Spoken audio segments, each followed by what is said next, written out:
Doctor Bharat Shah ji को मैं आमंत्रित करता हूं। आप एमडी हैं, स्वयं का नेचुरोपैथी का हॉस्पिटल आप रन करते हैं और एक स्वयं प्राकृतिक चिकित्सक हैं। आज का विषय बहुत महत्वपूर्ण है। जब हम खेतों में रासायन की बात करते हैं, केमिकल की बात करते हैं कि खेतों में कितना इस कारण से प्रदूषण बढ़ा है, लेकिन एक और विषय जो आज डॉक्टर शाह हमारे बीच में रखने वाले हैं, मानव जीवन में भी रासायन का कितना बड़ा प्रभाव हम सबके दैनिक जीवन में पड़ा है। सुबह उठने से लेकर रात्रि सोने तक बिना रासायन के हम रह नहीं सकते। ऐसी पूरी दिनचर्या हमने बना दी है, जिसके कारण से हम अच्छा खाएं तो भी उस रासायन के चुंगल से हम बाहर नहीं निकल पा रहे हैं।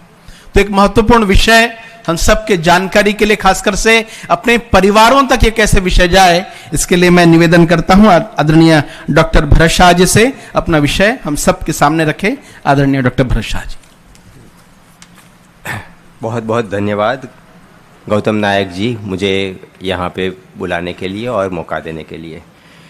रिस्पेक्टेड प्रोफेसर तांबड़िया जी, आनंद बिरादर जी, डॉक्टर एस के शर्मा जी, डॉक्टर डीवी नायडू जी, बलजीत जी और मुकेश भाई और यहाँ बैठे सब श्रोतागण। आज का विषय कुछ अलग है। हम यहाँ पे आए हैं बात करने के लिए प्राकृतिक खेती के बारे में। प्राकृतिक खेती जमीन का स्वास्थ्य की बात करती है और प्राकृतिक चिकित्सा मनुष्य के स्वास्थ्य आरोग्य की बात करती है। दोनों प्रकृति से जुड़े हुए हैं और दोनों का काम है कि प्रकृति को कैसे संभाला जाए, ताकि जैसी डीवी नायडू जी ने बाद में बात करी कि हमने हमारी पृथ्वी हमारे संतानों से लिया हुआ है, हमको उसको देना है। अगर हम इसके ऊपर ध्यान नहीं रखेंगे तो बहुत मुश्किल है कि हम कैसा वातावरण, कैसी प्रकृति, कैसी पृथ्वी हमारे संतानों को देके जाएंगे। तो जब जब मैं इसके बारे में पढ़ता हूँ, मुझे भी बहुत उसके बारे में कंसर्न होती है, चिंता होती है और थोड़ी चिंता मैं आपसे भी बांटूँ, ऐसा मेरा आज का विचार है। आज हमारा जीवन ऐसा है कि बहुत सारे अलग अलग रसायनों, केमिकल्स, उससे हम घिरे हुए हैं और न सिर्फ हमारे वातावरण में पर हमारे शरीर के अंदर भी बहुत सारे आ चुके हैं और जिसके बारे में हमें बहुत ज़्यादा पता नहीं। तो सबसे पहला है air pollution, water pollution, land pollution, हमारा आहार, हम जो प्लास्टिक की चीज़ें इस्तेमाल करते हैं और रसोई के बर्तन इस्तेमाल करते हैं, उसमें से कुछ रसायन हमारे शरीर में आते हैं। पर्सनल केयर प्रोडक्ट्स जो हम इस्तेमाल करते हैं और हमारे घर के अंदर सफाई के लिए जो कुछ अलग अलग रसायन, केमिकल्स इस्तेमाल करते हैं, इस सभी के ज़रिए कुछ बहुत सारे केमिकल्स हमारी पर्यावरण में और हमारे शरीर के अंदर आ जाते हैं। पॉल्यूशन की हमारे स्वास्थ्य के ऊपर असर क्या है और उसके बारे में एक बहुत अच्छा अभ्यास Lancet commission on pollution and health, ये पब्लिश हुआ 2018 में और उन्होंने जो बात करी वो थोड़ी सी चिंता वाली बात है।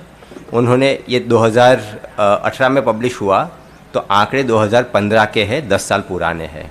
उन्होंने बोला कि 90 लाख मृत्यु, अकाल मृत्यु होते हैं प्रदूषण की वजह से पूरे विश्व में, और पूरे विश्व में जितने भी मृत्यु हो रहे हैं उसके 16%, 16% of all death are attributed to pollution. Pollution के कारण ये हो रहा है। जो मृत्यु हो रहे हैं उसमें एड्स, ट्यूबरक्लोसिस और मलेरिया, ये तीनों को इकट्ठे करें, उसकी संख्या को इकट्ठे करें कि इसके कारण कितने मृत्यु होते हैं, उससे 3 गुना ज़्यादा मृत्यु हो रहे हैं। और विश्व में जितने भी वॉर्स हो रहे हैं और वायलेंस के एक्शन हो रहे हैं उसके कारण जो मृत्यु होते हैं उससे 15 गुना ज़्यादा मृत्यु पर्यावरण की वजह से हो रहा है। जब वॉर होती है तो स्वाभाविक रूप से हमें चिंता होती है कितने सारे लोग चले गए, पर ये मृत्यु ऐसे है जो हर रोज़ प्रदूषण की वजह से होते रहते और हमें ध्यान में नहीं आता। उसके बारे में हमें थोड़ा सा सतर्क रहने की ज़रूरत है। और ये जो मृत्यु होते हैं उसमें ज़्यादा प्रभाव है हमारे जैसे या तो मिडिल इनकम ग्रुप कंट्रीज़ या लो इनकम ग्रुप कंट्रीज़। जो हाई इनकम ग्रुप कंट्रीज़ है उसमें इसकी नुकसान, उसकी संख्या या उसका नुकसान कम है। सबसे ज़्यादा पॉल्यूशन के कारण जो मृत्यु होते हैं उसमें सबसे ज़्यादा प्रमाण है एयर पॉल्यूशन के कारण, उसके बाद वाटर पॉल्यूशन और बाकी आते हैं सॉइल का पॉल्यूशन और ऑक्यूपेशनल पॉल्यूशन। एयर पॉल्यूशन के कारण क्या प्रभाव है स्वास्थ्य के ऊपर, तो WHO कहती है कि 7 million people are killed every year because of air pollution. और ये सीज़न में तो हम शायद आजकल न्यूज़ में भी देखते होंगे, न्यूज़पेपर में पढ़ते होंगे, दिल्ली और हमारे जो अलग अलग शहर है उसमें एयर पॉल्यूशन की क्या स्थिति है। अभी जो इस हिसाब से एयर क्वालिटी इंडेक्स दिल्ली में है उसको कहते हैं हैज़ार्डस एयर। हम ऐसी एयर हवा श्वास में ले रहे हैं जो हमारे स्वास्थ्य के लिए खतरनाक है, हैज़ार्डस है। तो ये स्थिति आज हमने सबने मिलके ये हमारे हवा की बनाई हुई है। क्या होता है एयर पॉल्यूशन के कारण, क्योंकि जो हवा हम लेते हैं सांस में जाती है, फेफड़ों में जाती है और फेफड़ों में से हमारे खून में जाती है, और जो हवा ऑक्सीजन उसके साथ जो पॉल्यूटेंट्स है वो भी जब खून में जाते हैं तो बहुत सारे जो कोश है उसको नुकसान पहुंचाते हैं, वहाँ पे इन्फ्लेमेशन होता है और ऑक्सीडेटिव स्ट्रेस जिसको कहते हैं वो शुरू होता है। और ऑक्सीडेटिव स्ट्रेस और इन्फ्लेमेशन ये दो चीज़ कोई भी लंबे समय के रोग होने के लिए इसकी मूलभूत पैथोलॉजी है, वहाँ से रोगों की शुरुआत होती है। तो ये दोनों के कारण कई सारे अलग अलग रोग एयर पॉल्यूशन के कारण होते हैं।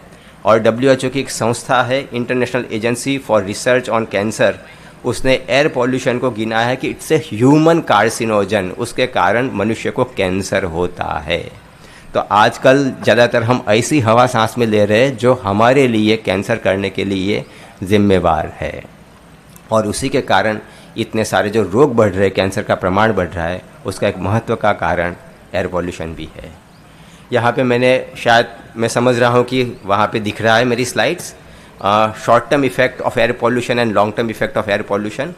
तो लंबे समय जब एयर पॉल्यूशन होता है, आप यहाँ पे जो चित्र देख रहे हैं, शरीर का कोई अवयव ऐसा नहीं, कोई ऑर्गन ऐसा नहीं जिसके ऊपर एयर पॉल्यूशन की असर नहीं होती हो।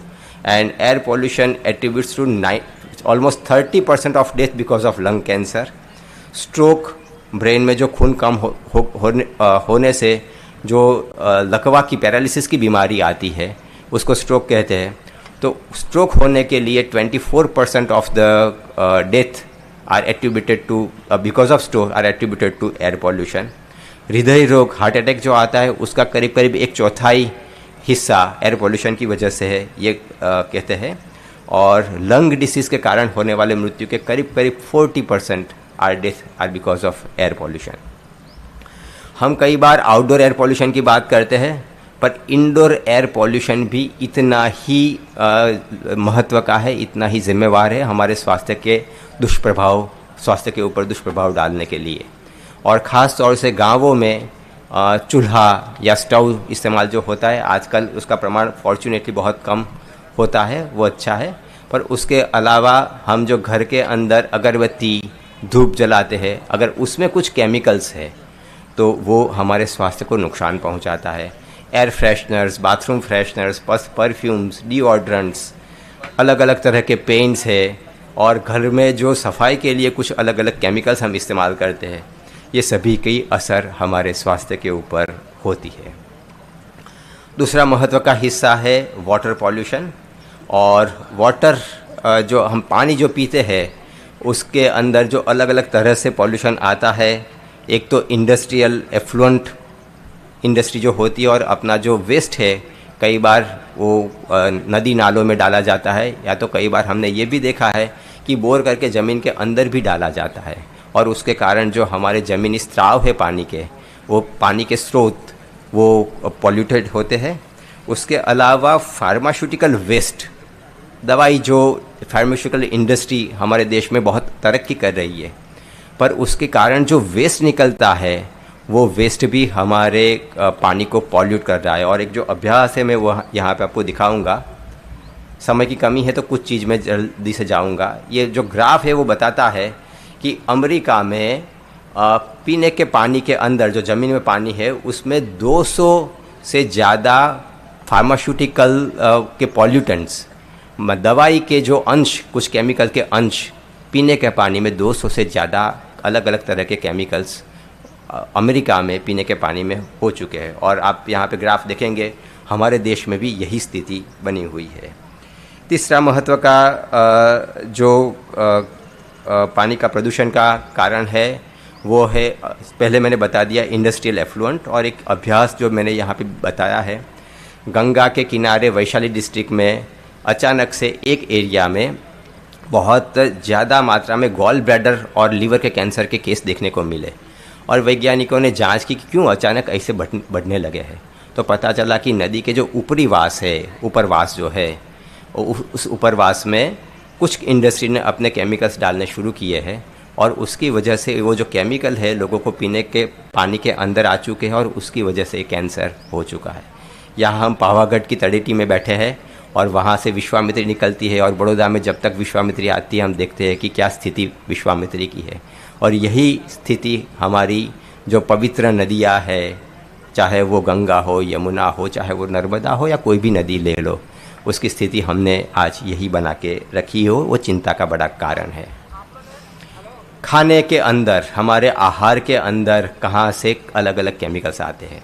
और यहाँ पे organic farming, natural farming university जो है, तो यहाँ पे तो बात होगी ही होगी कि ऑर्गेनिक फार्मिंग का क्या महत्व है और जो पेस्टिसाइड्स रेसिड्यू हमारे आहार में आते हैं उसका क्या नुकसान होता है। पर बहुत छोटे में 1 मिनट में ये बताना चाहूँगा कि हमारे देश में 13 अलग अलग राज्यों में करीब करीब 15 साल पहले एक अभ्यास हुआ और उन्होंने खाने पीने की अलग अलग चीज़ों के बारे में अभ्यास किया कि उसमें नुकसान वाले पेस्टिसाइड के रेसिड्यू है कि नहीं। और यहाँ पे जो चार्ट है आप देखेंगे कि जैसे अमूल का दूध है तो उसमें क्लोरपाइरिफॉस नाम का पेस्टिसाइड जो नर्वस सिस्टम को नुकसान पहुँचाता है, उसका मैक्सिमम रेसिड्यू लिमिट जो होना चाहिए उससे 230 गुना ज़्यादा अमूल के दूध में देखने को मिला। और ये सैंपल लिया गया अहमदाबाद से। उसके अलावा चाहे वो ब्रिंजल हो, वीट हो, राइस हो, टमाटर हो, कॉलीफ्लावर हो, सभी में पेस्टिसाइड के बहुत सारे रेसिड्यू देखने को मिलते हैं जो हमारे स्वास्थ्य को नुकसान करते हैं। और इसके लिए जो भी कुछ भी यहाँ पे कार्य हो रहा है बहुत सराहनीय कार्य है, ताकि हम नेचुरल फार्मिंग, ऑर्गेनिक फार्मिंग की ओर जाए और बिना केमिकलों वाला आहार हम सबको मिले और पृथ्वी को भी वो उसके स्वास्थ्य को भी अच्छा रखे। पेस्टिसाइड से क्या नुकसान होता है उसकी बात मैं यहाँ पे नहीं करूँगा। दूसरा महत्व का जो केमिकल का स्रोत है जो हमारे खाने में आता है, आहार में आता है, वो है फूड एडिटिव्स। हम जो कुछ तैयार आहार बाज़ार से लाते हैं, चाहे वो जो पैकेट में हो या तो रेडी टू ईट या तो सेमी कुक्ड, जैसे हम एक एडवर्टाइजमेंट है कहती है 2 मिनट में आपका खाना तैयार, तो जो 2 मिनट में तैयार हो जाता है कुछ सेमी प्रिपेयर्ड है, तो उसमें प्रिजर्व करने के लिए, कलर देने के लिए, उसमें अच्छा स्वाद डालने के लिए, प्रोसेसिंग करने के लिए आज करीब करीब 14,000 से ज़्यादा अलग अलग तरह के केमिकल खाने में, आहार में डाले जाते हैं फूड प्रोसेसिंग के लिए, जिसको फूड एडिटिव्स नाम दिया गया। 14,000 different kinds of chemicals are added to various kinds of food. तो ये हमारे लिए भी बहुत चिंता वाली बात है। उससे क्या नुकसान होता है उसकी विगत में मैं नहीं जाऊंगा, पर अलग अलग तरह की एलर्जी से लेकर अंतस्रावी ग्रंथियों को नुकसान है, लीवर, किडनी जैसे ऑर्गन्स को नुकसान है और कैंसर तक के कारण रोग इसके कारण हो सकता है। आप अगर इसको सही नहीं मानते हैं तो एक दूसरा स्टडी मैंने यहाँ पे स्लाइड इस पर रखा है, जो आप वहाँ पे देख सकते हैं। कुछ साल पहले दिल्ली में एक संस्था है centre for science and environment, बहुत अच्छा पर्यावरण के ऊपर काम करते हैं। उन्होंने एक अभ्यास किया कि बाज़ार में मिलने वाली ब्रेड जो अक्सर हम खा लेते हैं, कुछ खाने को नहीं मिला, या तो सैंडविच खाने की इच्छा हो गई, पिज़्ज़ा खाने की इच्छा हो गई, बाज़ार से ब्रेड लेके आते हैं, तो उसके अंदर क्या कैंसर करने वाले केमिकल्स, रसायन है कि नहीं। और उन्होंने 6 नामी कंपनी, जो ब्रेड बनाने वाली नामी कंपनियां हैं, वहाँ से 38 अलग अलग तरह की ब्रेड के सैंपल्स लिए। और ये जो ब्रेड के सैंपल्स लिए गए उसका टेस्टिंग किया कि क्या सही में उसमें कैंसर करने वाले केमिकल्स पोटेशियम ब्रोमेट और पोटेशियम आयोडेट है या नहीं है। और आपको ताज्जुब होगा कि 84% ऑफ द सैंपल्स 32 सैंपल्स में कैंसर करने वाले केमिकल्स पाए गए। और जो ब्रेड लिया गया वो था वाइट ब्रेड, होल व्हीट आटा bread, brown bread, multigrain bread. हम कई बार समझते हैं कि होल व्हीट ब्रेड है या तो ब्राउन ब्रेड है, मल्टीग्रेन ब्रेड अच्छी है। अच्छी तो है ज़रूर, मैदा के बदले ज़रूर अच्छी है, पर उसमें भी कैंसर करने वाले केमिकल्स आपको मिल सकते हैं। और दूसरी ब्रेड जो उन्होंने सैंपल में लिया वो है सैंडविच ब्रेड है, पाव है, बन है, ready to eat burger bread है, ready to eat pizza bread है। ये सभी में कैंसर करने वाले केमिकल्स पाए गए। और ताज्जुब की बात ये थी कि जिस 6 कंपनी के ब्रेड उन्होंने टेस्ट किया उसमें से 5 कंपनी के करीब करीब सभी सैंपल्स में, एक को छोड़ के 5 कंपनी के सभी सैंपल में कैंसर करने वाले केमिकल्स पाए गए। और सिर्फ एक ही कंपनी ने अपने लेबल में लिखा था कि ये केमिकल उन्होंने अपनी ब्रेड में डाला है। बाकी की कंपनी को तो इतनी दरकार भी नहीं रही कि ये केमिकल का नाम इंग्रेडिएंट में डालें। तो आप सोचिए, हम जो बाहर तैयार कुछ चीज़ें लेके आते हैं उसका हमारे स्वास्थ्य के ऊपर क्या दुष्प्रभाव होता होगा। कितना केमिकल हमारे शरीर में जाता है आहार के फूड एडिटिव्स के ज़रिए। सिर्फ फूड एडिटिव्स की मैं बात कर रहा हूँ। तैयार आहार पैकेट में जो मिलता है और उसमें जो केमिकल डाले जाते हैं वो जो हम खाते हैं उसके ज़रिए कितने केमिकल्स आते हैं। उसके लिए यूरोप में एक स्टडी हुआ। उन्होंने एक ग्रुप को सिलेक्ट किया और पूरे दिन में वो लोग क्या भोजन करते हैं, कितना प्रमाण में लेते हैं, उसका पूरा नोट रखी, उसका सर्वे किया।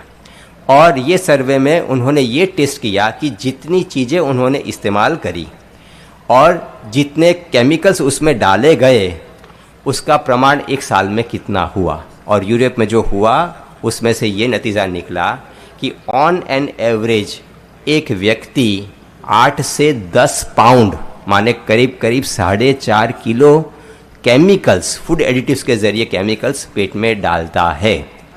उसको हम एक दिन में निकालें तो वो करीब करीब 12 से 13 ग्राम होता है, हर रोज़ का 12 से 13 ग्राम। और ये केमिकल ऐसे है जो कुछ मिलीग्राम में 150, 200, 250 मिलीग्राम में उसकी आड़ असर, उसकी साइड इफ़ेक्ट शरीर के ऊपर होती है। हालांकि हमारे देश में जितना यूरोप में तैयार खाने का चलन है, तैयार पैकेट में से लाकर खाने का वेस्टर्न कंट्रीज़ में जितना चलन है उतना नहीं है, पर हम उसी दिशा में जा रहे हैं। उसका चौथाई भी पकड़ ले तो वो भी 3 ग्राम होता है। और 3 ग्राम भी जो मात्रा 150 से 200 मिलीग्राम है उससे करीब करीब 20 गुना ज़्यादा है। तो इतना सारा केमिकल हमारे शरीर में ऑलरेडी जा रहा है, उसका बारे में हमें सोचना पड़ेगा। दूसरा महत्व का जो एरिया है वो प्लास्टिक्स। और ये जो चित्र यहाँ पे बताया है, ऐसे बहुत सारे प्लास्टिक की चीज़ें हम इस्तेमाल करते हैं। क्या उससे नुकसान होता है? तो 2 तरह से नुकसान होता है। एक तो जो प्लास्टिक बाहर पर्यावरण में हम फेंक देते हैं उसमें से छोटे छोटे बारीक बारीक टुकड़े, जिसको माइक्रो प्लास्टिक्स या नैनो प्लास्टिक कहा गया, वो रिलीज़ होते हैं और पीने के पानी में आते हैं। दूसरा है जो हम सिंथेटिक क्लोथ्स इस्तेमाल करते हैं, या तो सिंथेटिक फाइबर, चाहे हमारी रज़ाइयों में इस्तेमाल होता है या पिलोज़ में इस्तेमाल होता है, उसको जब वॉश करते हैं तो बहुत सारी लाखों की मात्रा में, लाखों की संख्या में माइक्रोफाइबर पीने के पानी में निकलते हैं। तीसरा नुकसान है प्लास्टिक की चीज़ों में रखे गया खाने पीने की चीज़ें या लिक्विड, उसमें बहुत सारे अलग अलग तरह के केमिकल्स उसमें घुल मिल जाते हैं जो हमें दिखते नहीं हैं पर शरीर को नुकसान पहुंचाते हैं। तो ये तीनों मिलाकर हमारे शरीर को बहुत गहरा नुकसान पहुंचाते हैं। और आप में से कुछ लोगों को पता होगा कि जो पानी हम पी रहे हैं उसमें प्लास्टिक के फाइबर है, माइक्रोफाइबर, जो दिखते नहीं है, ऐसी मात्रा, ऐसी छोटी साइज़ में माइक्रोफाइबर आ चुके हैं। विश्व में बहुत अलग अलग जगहों पे उसके बारे में अभ्यास हुआ। एक सैंपल लिया गया अमेरिका की एनवायरनमेंट प्रोटेक्शन एजेंसी के हेडक्वार्टर में से, और ये एनवायरनमेंट प्रोटेक्शन एजेंसी EPA, उसका काम है कि पर्यावरण की रक्षा करना। और वहाँ के हेडक्वार्टर में से जो भी सैंपल लिया गया उसके पीने में पानी में भी प्लास्टिक के माइक्रोफाइबर देखने को मिले। दुनिया का कोई भी फिल्टर माइक्रोफाइबर या नैनो पार्टिकल्स पानी में उसको फिल्टर नहीं कर सकता। आज हम जो कुछ पानी पी रहे हैं उसमें माइक्रोप्लास्टिक्स है। दूसरा एक अभ्यास हुआ और अभी अभी पिछले साल 2024 में आया, पीने के पानी की एक बॉटल, 1 लीटर की बॉटल, उसमें कितने नैनो प्लास्टिक, माइक्रो से भी कम साइज़ के नैनो प्लास्टिक है, नैनो साइज़ के प्लास्टिक है। और आपको सुनकर ताज्जुब लगेगा, 1 लीटर पानी में 2,40,000 nano particles of plastics were found in 1 liter of water, in bottled water. Plastic हमारे शरीर के अंदर पहुंच चुका है, सिर्फ हमारे पीने के पानी में।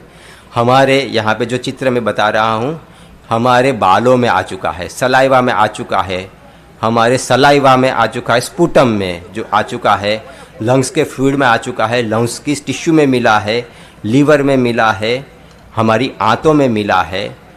प्लेजेंटा, जिसको गुजराती में और कहते हैं, बच्चा जो माँ के पेट के अंदर पल रहा है और उसको जो न्यूट्रिशन जहाँ से मिल रहा है माँ के शरीर में से, उस प्लेजेंटा में प्लास्टिक है। उस इन्फेंट जो जन्म लेने वाला बच्चा है उसके शरीर में आ चुका है। और माँ के दूध में भी प्लास्टिक के माइक्रोफाइबर आज आ चुके हैं, देखने को मिले हुए हैं। जो अलग अलग तरह के केमिकल्स मैंने बोले कि प्लास्टिक जो जिस केमिकल से बनता है, उस केमिकल जो प्लास्टिक में चीज़ें हम रखते हैं, उस चीज़ों में, पीने के पानी में, लिक्विड में या तो खाने में घुल मिल जाते हैं। उसमें बहुत अलग अलग तरह के केमिकल्स हैं। बिस्फिनॉल ए एक केमिकल है, स्टीरीन दूसरा केमिकल है, थेलेट्स तीसरा केमिकल है, और बहुत सारे अलग अलग तरह के केमिकल्स हैं। समय कम है, मैं समझ रहा हूँ, तो इसकी डिटेल में मैं नहीं जा रहा हूँ। पर ये बिस्फिनॉल ए नाम का केमिकल भी मनुष्य के शरीर में पहुँच चुका है। अमेरिका में एक स्टडी हुआ और 93% जिस लोगों 2500 लोगों में अभ्यास किया, उसमें 93% लोगों में ये केमिकल देखने को मिला, माँ के दूध में देखने को मिला, माँ के शरीर के अंदर बच्चा जो पल रहा है उसके खून में ये केमिकल देखने को मिला।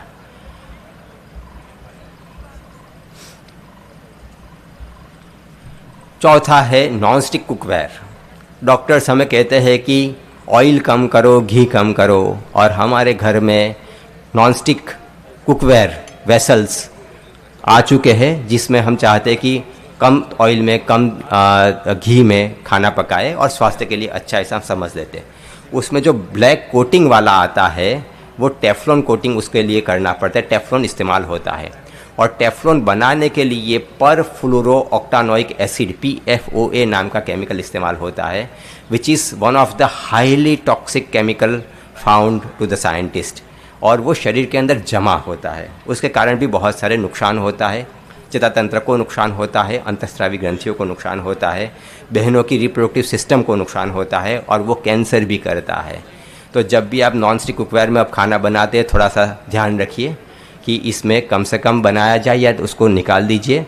हमारे पास आजकल कास्ट आयरन के नॉन स्टिक कुकवेयर बाज़ार में मिलते हैं, उसका उपयोग करें, वो कंपैरेटिवली सेफ़ है। पर्सनल केयर प्रोडक्ट्स, टूथपेस्ट से लेके साबुन से लेके शैम्पू जो है, और अलग अलग तरह के कॉस्मेटिक्स है, उसमें भी बहुत सारे केमिकल्स हैं। मैं ज़्यादा समय नहीं लूँगा, पर आप यहाँ पे जो चित्र देख रहे हैं, टूथपेस्ट में जो हाईलाइट किए गए केमिकल्स है वो हाईली टॉक्सिक या मॉडरेटली हाईली टॉक्सिक केमिकल्स है। और ये उसका नुकसान क्या है, वो है शैम्पू, हेयर कंडीशनर्स, उसमें आने वाले केमिकल्स आप देखेंगे कि साबुन के कंपैरिजन में उसमें ज़्यादा नुकसान वाले केमिकल्स है। एंटी एजिंग क्रीम, मॉइस्चराइज़र, ये सभी में नुकसान वाले केमिकल्स है। Cosmetics, hair fairness creams, hair dyes, ये सभी में जो नुकसान। डीओड्रेंट्स 100% टॉक्सिक। डीओड्रेंट्स जो है करीब करीब आर्टिफिशियल स्मेल के लिए 3000 से ज़्यादा अलग अलग तरह के केमिकल्स इस्तेमाल होते हैं, और वो शरीर में कैंसर करते हैं, एलर्जी करते हैं, और बहनों की रिप्रोडक्टिव सिस्टम और भाइयों की रिप्रोडक्टिव सिस्टम उसको नुकसान पहुंचाते हैं। तो जब आप फिर से रूम फ्रेशनर, बाथरूम फ्रेशनर और बॉडी के ऊपर डिओड्रेंट्स इस्तेमाल करते हो तो उसका थोड़ा सा ध्यान रखिएगा। हेयर डाइज कितना नुकसान करता है, जितना ज़्यादा डार्क डाई उतना ज़्यादा नुकसान, और उसके लिए पी फिनाइल डाई अमाइन नाम का केमिकल इस्तेमाल होता है और रिसोर्सिनॉल नाम का केमिकल इस्तेमाल होता है, which are a non carcinogen, cancer करने वाले केमिकल्स है। आपको शायद पता होगा जॉनसन एंड जॉनसन कंपनी को अमेरिका में बहुत कठिन समय का सामना करना पड़ा है। वो जो टेल्कम पाउडर बना रही है, और टेल्कम पाउडर के कारण बहनों को ओवेरी का कैंसर होता है, और ये पता चला और बहुत सारे बहनों ने लॉ सूट्स फाइल किए, और जॉनसन एंड जॉनसन कंपनी को जो जब तक मैंने लास्ट फॉलो किया है 4.69 बिलियन डॉलर का फाइन किया गया। उसमें करीब करीब 550 मिलियन डॉलर इसलिए फाइन किया गया कि 22 बहनों को जो कैंसर हुआ उसका मुआवजे के स्वरूप में, और 4.19 बिलियन डॉलर इसलिए फ़ाइन किया गया ताकि कंपनी को पता था, 30 साल से पता था कि इस केमिकल से कैंसर होता है, पर कंपनी ने इस सत्य को छुपा के रखा। न सिर्फ छुपा के रखा, उन्होंने डॉक्टरों की एक टीम बनाई और जिसको एक काम सौंपा गया कि इसके कैंसर होता है ऐसे जो भी रिपोर्ट आते हैं तुरंत आप उसको नेगेट करो, स्टडीज़ को मैनिपुलेट करो, ताकि लोगों को ये लगे कि ये सेफ है।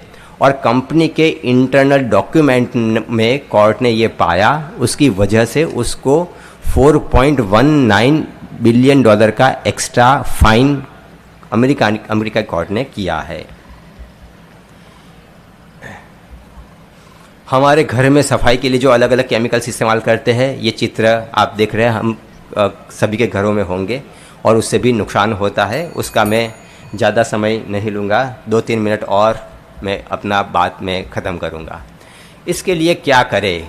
हाँ, ये सब नुकसान तो करते हैं। अच्छा, उसके पहले क्या क्या नुकसान है और कितने केमिकल्स पहुँच चुके हैं?